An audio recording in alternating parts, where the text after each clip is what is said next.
Listo, ya. Del material cortopunzante, en este caso las agujas.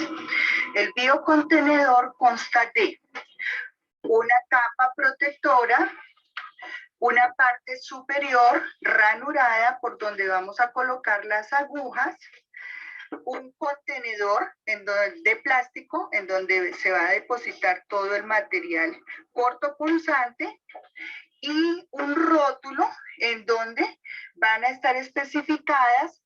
Lo primero es el peligro del manejo del material cortopunzante. Este rótulo consta de institución en donde se ha utilizado el biocontenedor, el origen, que puede ser el pabellón o el servicio en donde fue utilizado, el tiempo de reposición y la fecha de recolección del biocontenedor, y la persona responsable, o sea, la encargada de entregar el biocontenedor para su desecho. Hay que colocarle esta tapa protectora que lo deja totalmente sellado y se entrega a la persona que va a hacer la disposición de dicho material. Bueno, aquí hago un pause porque sí hay otras pautas. Todo lo que ella dijo es correcto. Otra cosa que les iba a decir es que esa parte del rotulado, es decir, donde tú llenas la información que está acá, el protocolo exige que sea siempre con marcador Sharpie, ¿sí? Siempre que sea con marcador Sharpie, es decir, no usar ni lápiz, ni lapicero, ni ningún otro tipo de sino marcador permanente de punta delgada, tipo Sharpie. Y lo otro es que ya dice que con solo taparlo ya se entrega, no. Aquí falta algo. Esto acá, donde se une la tapa roja que no se puede levantar con la tapa blanca, todo esto va sellado con cinta enmascarar. Se usa cinta enmascarar, se le da una o dos vueltas alrededor y luego se le pone una X encima de la tapa ya cerrada. De esa forma, para evitar de que alguien intente destaparlo a futuro, porque es que si tú solo lo tapas, así como ya lo tapó, pues cualquier persona puede venir y lo destapa y ya, ¿cierto? Entonces, no, se supone que una vez ya sellado es porque no se va a volver a utilizar, entonces se sella con cinta enmascarar alrededor de la tapa y luego por encima con una X grande, ¿listo? Y se entrega ahí sí al personal de aseo, al personal encargado de eliminar y llevar esto para su eliminación. ¿Listo? El nombre de este recipiente es el guardián, ¿sí? Miren acá, esta es la otra tapa que él tiene, la cubierta, la que yo les decía que es la que se usa para desenroscar las agujas de la jeringa, ¿sí? Sino que en las imágenes no logro encontrar una imagen que mostrara así tal cual. Entonces, ¿qué es lo que se va a hacer? Se va a introducir una aguja en alguno de estos orificios dependiendo del tamaño de la aguja, ¿sí? Por ejemplo, aquí, este de aquí se utilizaría para agujas más pequeñitas, el del centro, y los de los lados se utilizaría para las agujas grandes, las intramusculares, ¿sí? Entonces, tú la metes por el orificio grande de acá y la vas deslizando, ¿sí? Miren que ella aquí se va estrechando, se va haciendo más delgada y estrecha acá. Entonces la llevas hacia ese lado con la aguja introducida, con la aguja por dentro del guardián y ella queda como bien firme, bien sujeta aquí. Entonces simplemente tienes que desenroscar como si fuera un tornillo pero hacia afuera. ¿Listo? Entonces vamos a ver la explicación que ella va a dar. Origen, que puede ser el pabellón o el servicio en donde fue utilizado, el tiempo de reposición y la fecha de recolección del biocontenedor, y la persona responsable, o sea, la encargada de entregar el biocontenedor para su desecho. Hay que colocarle esta tapa protectora que lo deja totalmente sellado y se entrega a la persona que va a hacer la disposición de dicho material. En este momento vamos a tener en cuenta lo que es el manejo de la aguja para ser colocado al biocontenedor. Retiramos el protector, introducimos la aguja en la ranura hacia la parte posterior, desenroscamos y vemos cómo la aguja fue depositada directamente dentro del biocontenedor. La jeringa quedó completamente libre y nosotros no tuvimos que tener ningún contacto con el material cortopunzante. Después de haber realizado este procedimiento, la aguja y el protector deben ser desechados en una bolsa roja. Para el manejo de las jeringas de insulina, entonces retiramos el protector y colocamos la aguja directamente a la ranura y la aguja va a ser depositada dentro del biocontenedor. Entonces, esa es una jeringa de insulina que se podría, digamos, separar la aguja de la jeringa. Pero no todas las agujas o todas las agujas de jeringas de insulina se pueden despegar. ¿Sí? Hay unas que tienen que, no se pueden desenroscar, no se pueden despegar, viene fijada, entonces toca meterlas enteras. ¿Sí? Eso pasa a veces con algunas jeringas de insulina. ¿Sí? Entonces, esa es una jeringa de insulina. Miren que es mucho más pequeñita, mucho más delgada. El manejo de las jeringas de insulina, entonces retiramos el protector y colocamos la aguja directamente a la ranura y la aguja va a ser depositada dentro del biocontenedor. Nosotros vemos que no hubo ningún contacto de la aguja o el material cortopunzante con la mano de la persona que estaba haciendo el procedimiento. Y esta jeringuita estaría en el recipiente rojo, en el tarro rojo. ¿Sí? La jeringa debe ser depositada en la bolsa roja. Para las jeringas que tienen la aguja fija, estas deben ser depositadas con jeringa dentro del biocontenedor. Es muy importante tener en cuenta que este punteado nos indica hasta dónde debe ser lleno el biocontenedor. Bueno, ese último que nos mostró era el caso que yo les decía, ¿no? Cuando la aguja y la jeringa no se pueden separar porque están unidas, ¿sí? Entonces, solo en esos casos donde la aguja y la jeringa están unidas, se deposita entera ahí en el guardián, ¿sí? Y lo otro que ella nos dice también es muy cierto. Todos los guardianes tienen una línea, ¿sí? En este caso no es una línea, pero sí unos puntos, ¿ya? Que nos indica hasta dónde se debe llenar el guardián. Cuando el guardián llega a este punto, se debe inmediatamente cerrar, sellar, se rotula con el lugar, la fecha, todo. Se rotula y por último se sella con la cinta de enmascarar. ¿Listo? Se deja ahí en la estación de enfermería hasta que venga el personal de aseo y se le pueda entregar a ellos. Ellos te van a hacer firmar un cuaderno, ¿ya? Y tú le entregas el guardián. ¿Listo? Entonces, cuando llega a este nivel, es cuando ya no podemos y nos toca usar un nuevo guardián. Cogemos otro guardián nuevo, lo destapamos, ¿sí? Y lo rotulamos para dejarlo listo para usar, ¿ya?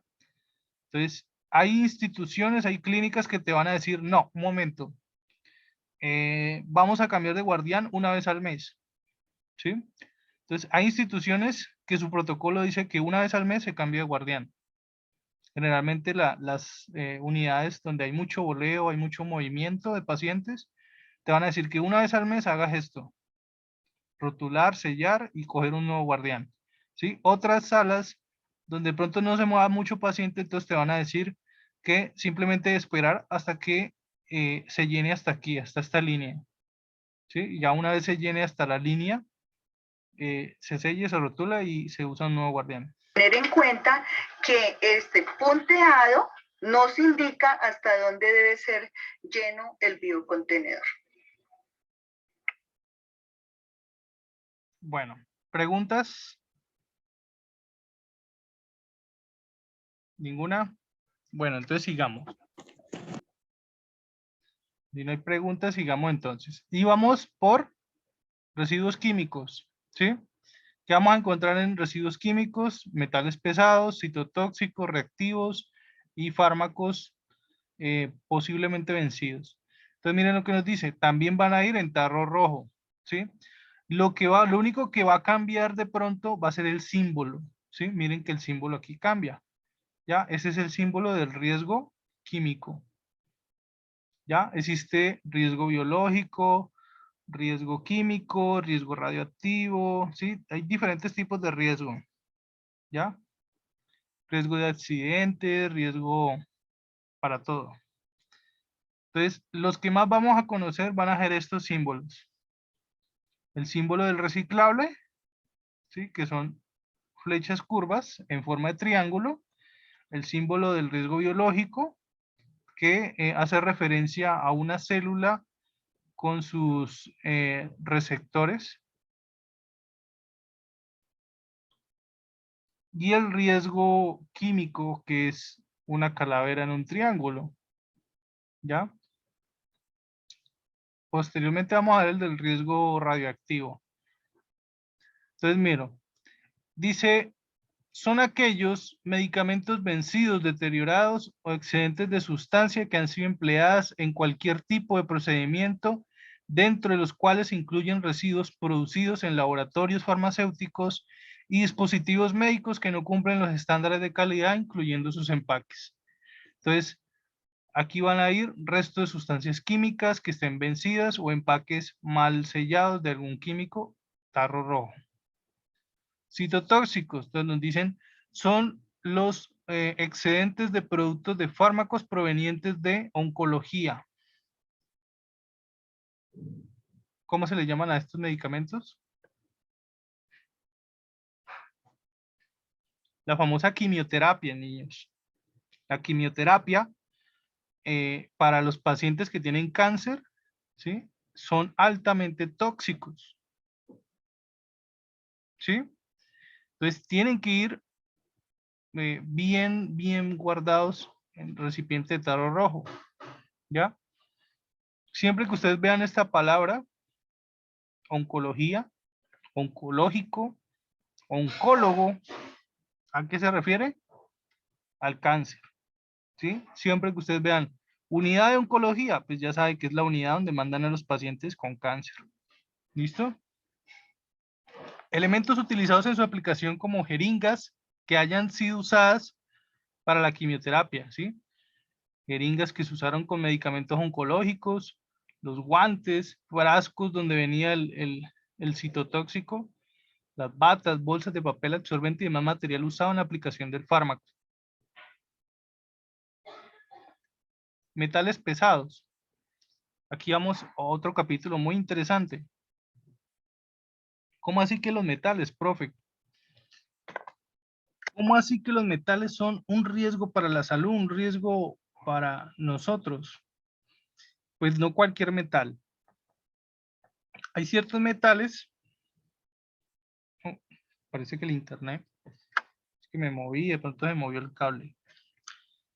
Hay ciertos metales que de por sí irradian energía, ¿sí? O sea, producen radiación, son radioactivos, ¿ya? Entonces aquí vamos a ver los ejemplos. El plomo, el cromo, el cadmio, el antimonio, el bario, el níquel, el estaño, el vanadio, el zinc y el mercurio, ¿sí? El mercurio, por ejemplo, está dentro de los termómetros que nosotros usamos. Profe, pero a mí me ponen el termómetro en la axila y incluso en las películas yo que ponen el termómetro en la boca. Sí, es verdad, pero es que el mercurio que traen los termómetros está adentro, ¿sí? La barrita que sube para marcar la temperatura ese es el mercurio, ¿ya? Anda a vender ya que ya afuera, no te vas a meter a la nevera, pero anda a vender, caramba. ¿Quién habló ahí? ¿Quién? Ay, Dios mío, no sé quién habló ahí. Perdón. Bueno, entonces, el mercurio está dentro de los termómetros para tomar la temperatura, pero no es tóxico ponerse un termómetro. ¿Por qué? Porque el mercurio está por dentro, ¿sí? Para tú ver el mercurio, tendría que ser que rompieras el termómetro, lo quebraras, ¿sí? Ahí sí saldría el mercurio hacia afuera. ¿Listo? Entonces, el termómetro es seguro porque en ningún momento estás tocando el mercurio directamente, ¿sí? Él está por dentro del termómetro. Si se nos rompiera un termómetro y se quebrara, pues ahí sí saldría el mercurio y ustedes verían que es un metal líquido. Bueno. Y el plomo, hoy en día se usa el plomo para los chalecos protectores para los rayos X. Cuando, por ejemplo, te van a tomar una radiografía en los dientes, ponen un chaleco de plomo para protegerte de eso. ¿Cuál es la diferencia? En que así como con el termómetro del mercurio, tú no lo estás tocando, ¿sí? Entonces, no estás tocando directamente el plomo. Los chalecos de protección para los rayos X tienen plomo por dentro, pero están cubiertos de tela, de forma que tú en ningún momento entras en contacto directo con ese plomo. Hace muchos años hubo un escándalo no recuerdo si fue con los muñecos de Mattel. Se han visto los comerciales de las Barbies y de los muñecos, ¿no? Creo que son, hay una empresa que se llama Mattel, ¿no? Mattel, creo que es Mattel. Hay muchas empresas, ¿no? Pero Mattel hacía muñecas para las niñas y se dieron cuenta que le estaban usando pintura de plomo y los niños se estaban intoxicando. Cuando a ese tipo lo descubrieron, el presidente de la empresa, este tipo se ahorcó porque sabía que lo más probable es que lo iban a meter a la cárcel, la demanda y todo. Eso fue un escándalo hace varios años, porque el plomo es tóxico, ¿sí? Y pues que tú uses una pintura de plomo para pintar las muñecas, pues terrible eso, ¿no? Bueno, entonces, estos metales, nos dice acá que también hay algunos procedentes del servicio de odontología en procesos de retiro de reparación de las amalgamas para los dientes, por rompimiento de termómetros, ya lo que acaba de decir acá lo está diciendo, y demás accidentes de trabajo en los que esté presente el mercurio. Entonces nos dice acá, objetos, elementos o restos que en desuso, contaminados o que contengan metales pesados como plomo, cromo, cadmio, antimonio, bario, níquel, estaño, vanadio, zinc, todo eso va a ir en el tarro rojo, ¿sí? Todo lo que no se esté usando, tarro rojo. Reactivos son aquellos que por sí solos y en condiciones normales, al mezclarse o al estar en contacto con otros elementos, compuestos, sustancias o residuos, generan gases, vapores, humos tóxicos, explosión o reaccionan térmicamente colocando en riesgo la salud humana o del medio ambiente. Se incluyen los líquidos para revelado y fijado de laboratorios, medios de contrastes, reactivos de diagnóstico in vitro y bancos de sangre. Entonces nos dice acá que reutilizar en envases originales asegurando la inutilización de las etiquetas. Entonces, en estos casos, se reenvasa en el envase original, pero se rompen las etiquetas para que nadie vuelva a volverlas a usar.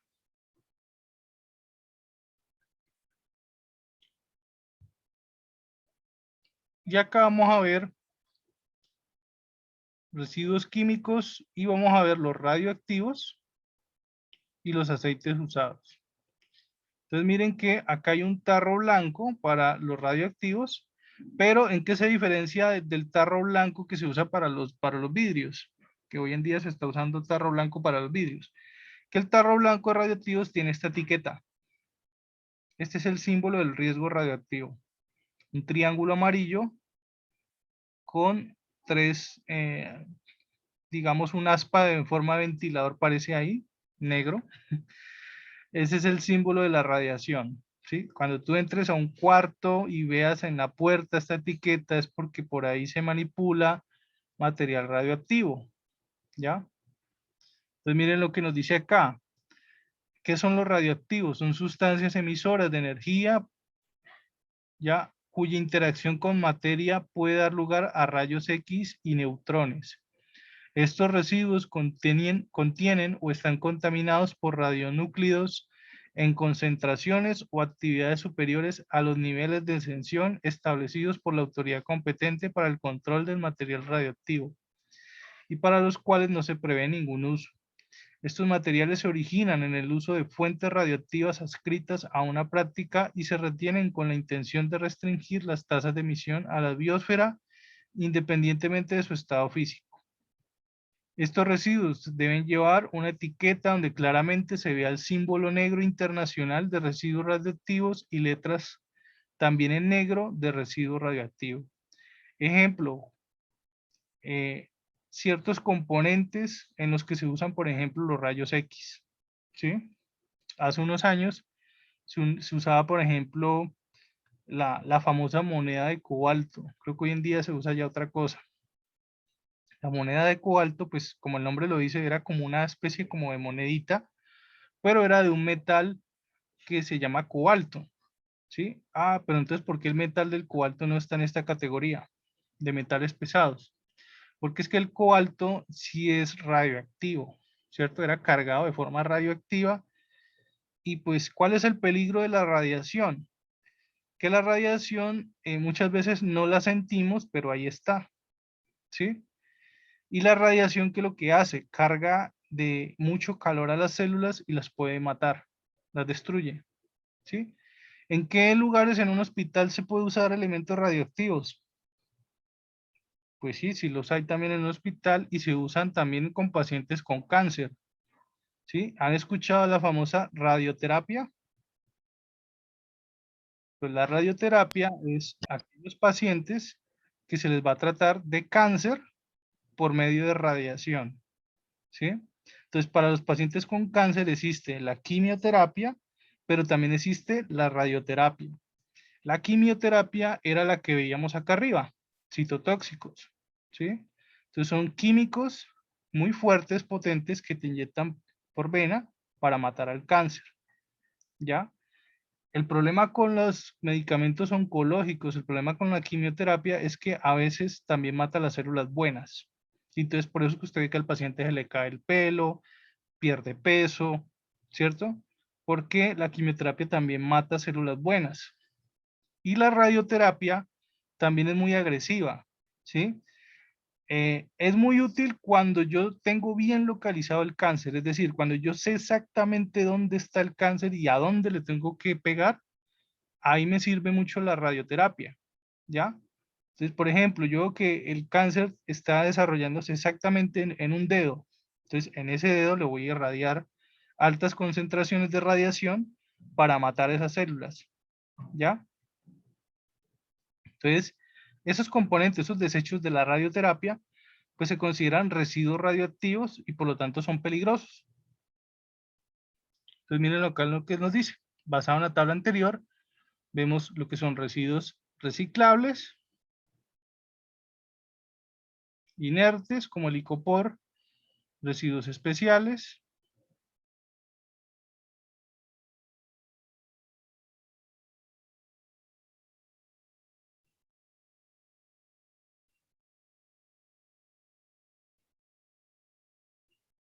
y vamos a esta parte de acá. Desactivación de residuos peligrosos. Dice que los residuos biosanitarios son esterilizados por la empresa especial de aseo mediante mecanismos de alta eficiencia. ¿Se acuerdan de esto? ¿Cuál era?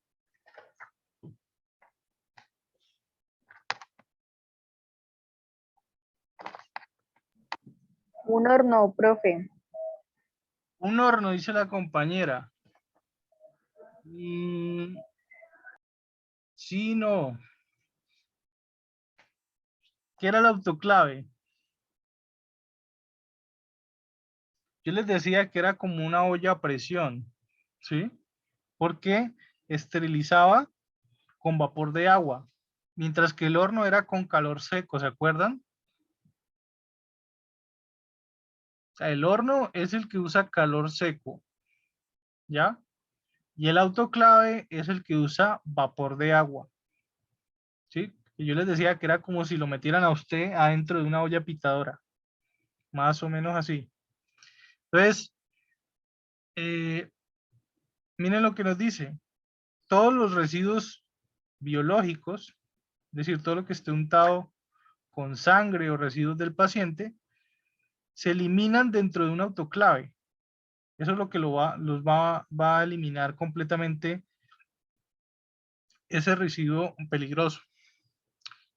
Pero nos dice que, sin embargo, con el fin de minimizar el riesgo de infecciones al personal que de pronto lo va a estar manipulando, que va a estar en contacto con dicho material, nos dice que el Instituto Nacional de Salud realiza la desactivación mediante autoclave de los residuos biosanitarios provenientes de procedimientos con microorganismos de los grupos de riesgo 2 y 3, ya establecidos en el manual de bioseguridad, es decir, este mismo manual, que vayan a ser retirados de sus instalaciones.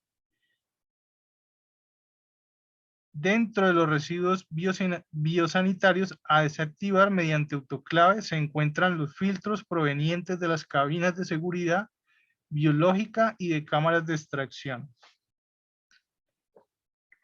Es importante anotar que los residuos de agares, el agar, y cultivos microbiológicos deben ser sometidos a desactivación en autoclave antes de ser descartados. No se recomienda realizar inactivación con hipoclorito, ni disponerlos en bolsas plásticas, ya que estos se pueden romper las bolsas y generar un derrame. Las puntas deben recolectarse en recipientes rígidos y dispuestos en bolsa roja después de su llenado. Entonces, ¿qué es lo que estamos viendo? Que todos los riesgos biológicos van para autoclave, ¿sí? No se debe usar desinfectantes. Entonces, dice que no se debe usar hipoclorito. Y desactivación de los residuos cortopunzantes. ¿Qué pasa con las agujas, con los bisturís después de que han sido sellados en el guardián? Entonces, mire lo que nos dice. De acuerdo a la resolución 1174 del 2002, ya nos dice que los sujetos cortopunzantes serán trasladados a una planta de tratamiento ubicada dentro del mismo municipio. Y los recipientes contenedores deben ser completamente herméticos y resistentes a rupturas por golpe. Es decir, los guardianes tienen que ser lo suficientemente seguros para resistir golpes durante el viaje. Ellos van a sufrir un viaje hasta cierto sitio donde los van a eliminar. Entonces, lo que nos dice, no se realiza tratamiento de desactivación de los residuos cortopunzantes. Es decir, estos no van a ir para autoclave, debido a que estos son enviados actualmente a la planta de tratamiento de la empresa especial de aseo, ubicada en el perímetro urbano, en los guardianes de seguridad recomendados para este uso. No obstante, y bajo el principio de precaución, para los residuos cortopunzantes provenientes de procedimientos con microorganismos, pueden ser sometidos a desactivación mediante autoclave antes de ser entregados a una empresa especial de aseo contratada por el Instituto Nacional de Salud. Es importante aclarar que no se debe utilizar hipoclorito de calcio o de sodio para la desactivación de residuos de cortopunzantes, debido a la formación de agentes altamente tóxicos durante la incineración, como dioxinas y furanos.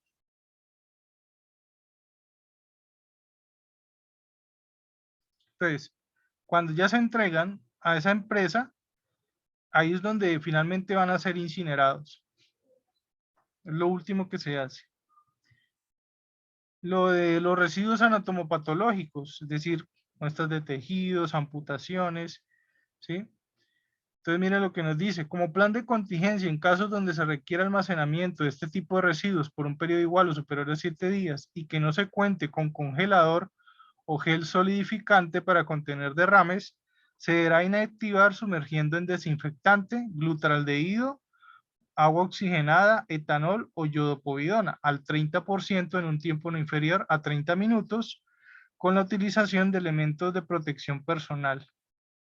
Generalmente este tipo de residuos, por ejemplo, cuando a un paciente le han amputado una pierna, pues tú te preguntas, bueno, ¿y qué hacen con la pierna que le amputaron? ¿Cierto?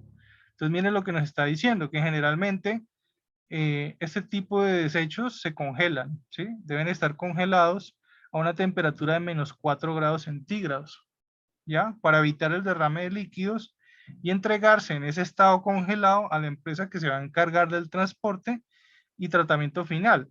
¿Cuál es el tratamiento final? La incineración. Todo eso se quema, ¿ya?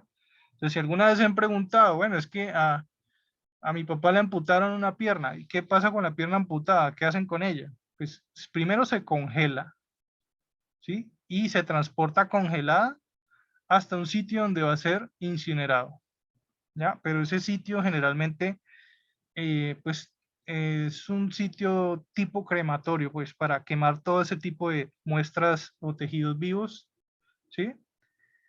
Y ya si llegado el caso, debe guardarse por más de 7 días congelado, entonces nos dice que ahí se deberá inactivar con glutaraldehído. También nos dice que también se podría hacer con agua oxigenada, alcohol o iodopovidona. Solo cuando se necesita guardar por más de 7 días. Ahora, ¿qué pasa con los químicos? Bueno, de los químicos vamos a hablar ahorita después porque ya me está marcando tiempo. Entonces, vamos a hablar ahorita de la parte final de los químicos.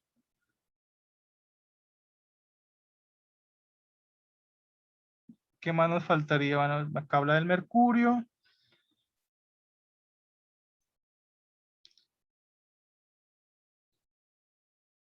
Acá habla de las acetonas, el ácido clorhídrico, el ácido sulfúrico, el amoníaco. Cada químico tiene como una especificación. Y miren que todos tienen como una especie de código. Tienen un número, un código para el manejo de esto. Desactivación de químicos, desactivación de residuos radiactivos. Yo creo que hasta aquí sería importante ver lo de radioactivos. Porque pues, como les digo, estos residuos son peligrosos, no es simplemente yo lo echo a la basura y ya no. Son peligrosos, por lo tanto nunca se deberían ir en una bolsa normalmente como la que usamos nosotros, ¿no? Bueno, este es un rótulo, esta parte de acá es un rótulo. Miremos acá. Esto es una etiqueta que sirve para rotular ya sea tarros, guardianes, ¿sí? Entonces, este es el que se entrega a la empresa de aseo que lo va a transportar y que lo va a eliminar posteriormente. Esto es lo que se debe entregar. Entonces, miren que tiene el rótulo del Instituto Nacional de Salud, fecha, día, mes, año, nombre del laboratorio, el área, qué tipo de residuo es el que estás entregándoles a ellos, si es biológico, si es cortopunzante, si es de animales o si es anatomopatológico, la cantidad en peso en kilogramos, el responsable del área, quién lo entrega y si hay alguna observación que añadir ahí. Bueno, nos vemos ahorita, son las 3:38, por a las 3:50 creo que podemos estar aquí nuevamente. Voy a aprovechar para comer alguito. Nos vemos ahorita en 10 minutos entonces, ¿vale, niñas?